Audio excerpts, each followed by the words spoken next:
Para देशवासीहरू, नेपालीहरूको संयुक्त विवेकको निर्कोल समझदारी र संयुक्त प्रयासबाट शान्ति, सुव्यवस्था, सुशासन, भ्रष्टाचार नियन्त्रण तथा जननिर्वाचित निकायहरूलाई जीवन्त तुल्याएर बहुदलीय प्रजातन्त्रलाई सार्थक अभ्यासमा उन्मुख गराउन हामीबाट तत्कालीन परिस्थितिमा बाध्य भई 2061 माघ 19 गते कदम चाल्नु परेका कुरा सर्वविदितै छ। हाम्रो यो कदममा साथ दिएर आम जनताले शान्ति र प्रजातन्त्र नै आफ्नो चाहना भएको पुष्टि गरे। राष्ट्र सेवकहरूले कर्तव्यपरायणता देखाए। हामी यसको सराहना गर्दछौं। आफ्नो गौरवमय परम्परालाई अघि बढाउँदै सुरक्षाकर्मीहरूले प्रदर्शन गरेको लगन, साहस र अनुशासनको हामी कदर गर्दछौं। हामीबाट देशको सबै भागहरूमा गएर जनताको पीर मर्का र चाहना बुझी आँसु पुस्ने प्रयास पनि गर्यौं। जनताको ढाढस बढाउन कोशिश पनि गरेकै हो।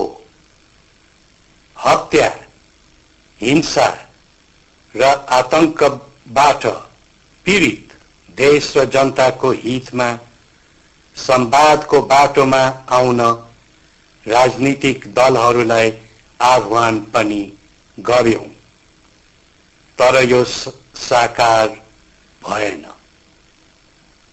प्रजातन्त्रको आदर्श प्राप्तिको लागि राजनीतिक दलहरूको सक्रिय संलग्नता र सहभागिता अनिवार्य हुन्छ। यसका साथै देश र जनताको बृहत हित तथा लोक सम्मतिको आधारमा शासन व्यवस्था चलाउने शाहवंशीय परम्परा रहेको तथा संवैधानिक राजतन्त्र र बहुदलीय प्रजातन्त्रमा हाम्रो अटुट प्रतिबद्धता भएकोले आज यही शाही घोषणाद्वारा नेपाल अधिराज्यको कार्यकारिणी अधिकार नेपाल अधिराज्यको संविधान 2047 को धारा 35 बमोजिम हुने गरी जनताको नासो जनतालाई नै फर्काएका छौं। राज्य शक्तिको स्रोत जनता नै भएकोले देश र जनताको हितमा सद्भावना र सहमति बनाएर शान्ति सुव्यवस्था कायम गर्नु पर्दछ।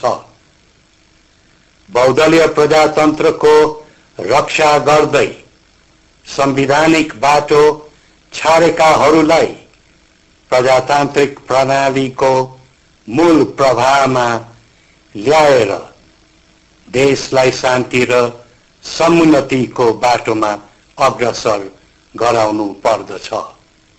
यसै गरी निर्वाचनद्वारा जनप्रतिनिधि मूलक निकायहरू क्रियाशील पारी प्रजातन्त्रलाई सार्थक बनाउन अग्रसर हुनु पर्दछ। यसका लागि नेपाल अधिराज्यको संविधान 2047 बमोजिम देशको शासन व्यवस्थाको अभिभारा ग्रहण गर्ने मन्त्री परिषद गठन गर्नका लागि प्रधानमन्त्री पदको लागि यथाशीघ्र नाम सिफारिस गर्न 7 राजनीतिक दलहरूको गठबन्धनलाई हामी आह्वान गर्दछौं। यसरी प्रधानमन्त्रीको नियुक्ति नभएसम्म मौजूदा मन्त्री परिषदले नै कार्यभार सम्हाली रहने छ। श्री पशुपतिनाथले हामी सबैको कल्याण गरून्। जय नेपाल।